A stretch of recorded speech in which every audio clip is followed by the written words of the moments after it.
So I thought I'd show you some of the stuff I picked up recently. There's some really neat stuff at the end of the video that is not shown on the table here, so stay tuned for that.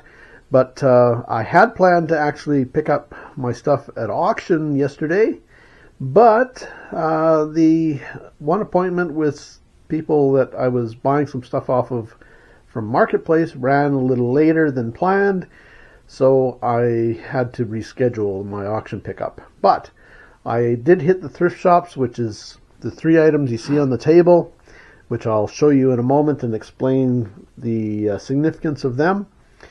And I've got some stuff that I'll show you that's really cool that I bought off of Marketplace. Some really neat stuff, a couple pieces with some really cool history as well. So stay tuned for that, but I'll show you some of this stuff. And it is kind of interesting. I'm a little concerned actually about this particular piece, but I'll tell you about it in a moment. This particular piece here is a piece of silver plate, and it's marked Prince George, and I believe it's from the SS Prince George, a steamship. Possibly it could be from the hotel, but I have a feeling it's from the steamship.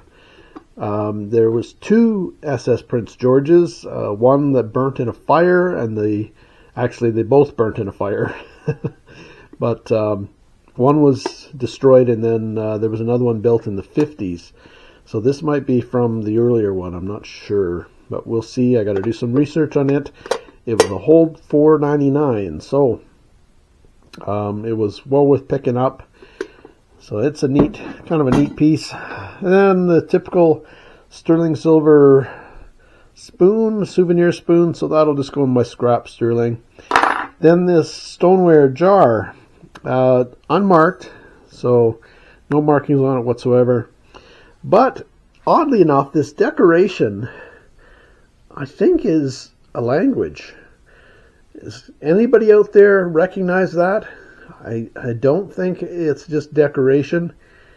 It seems to be characters of some kind, and that makes me concerned, because I'm wondering if it's a funerary urn of some kind. It was also a piece that was at the thrift shop at Value Village in particular, and was $8.99, so I did buy it. It was in the vases and planters section. But yeah, so if you can identify this particular language, whatever it is, I was thinking Egyptian or something. I don't know for sure. If you can tell me, let me know. Especially if you can read it. But it is neat. But it makes me a little concerned.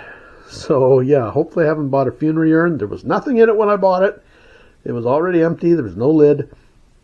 So I'm hoping it's just a decorative piece more, but this kind of concerns me a bit. Anyway, the next thing I picked up off of Facebook Marketplace was this advertising thermometer. And it wasn't cheap. It cost me $50. But yeah, it's already sold, actually, or tentatively sold on a Facebook group, so hopefully it's sold. Doubled my money on it, hopefully. So that was kind of cool. It is just a plastic face, or plastic lens rather than glass, so it is newer. It has both Celsius and Fahrenheit, so definitely is newer. But it still is a cool piece. And then I got another thermometer, which I'll show you momentarily here.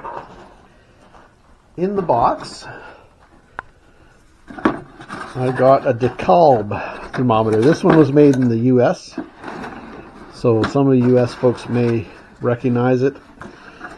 But it's original in the box. Has a few little scratches on the back from where somebody tried to hang it up. But generally it's out of the box, or mint in box, or near mint in box rather, not mint. But pretty darn close.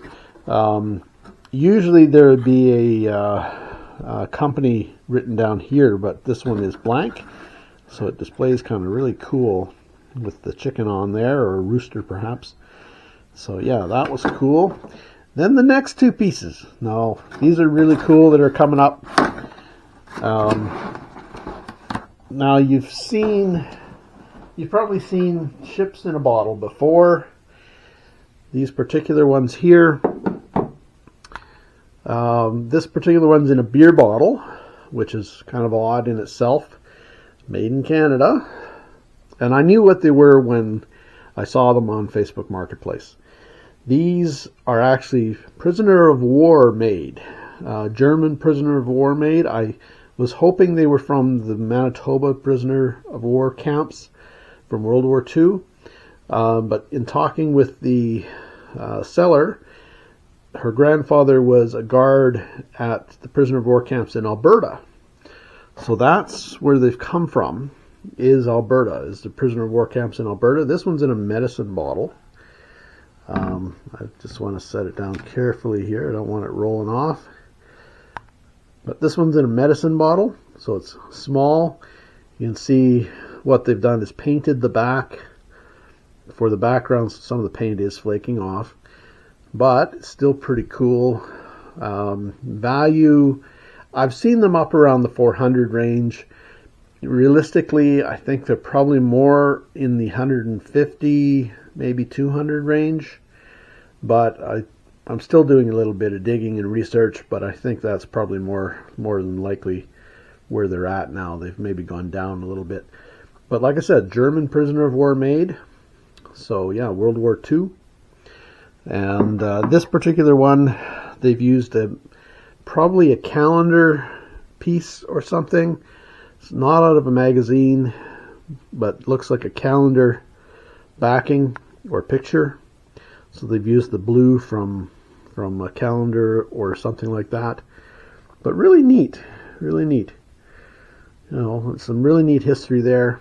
But what the prisoners would do is make these in order to get money for luxuries and such that they could purchase. So they would make these or give them as gifts to guards and that sort of thing.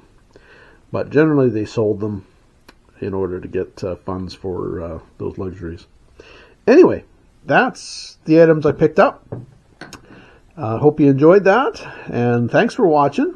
Please be sure to like and subscribe, and check out our other videos on antiquing, picking, thrifting, scrapping, etc. Take care, folks.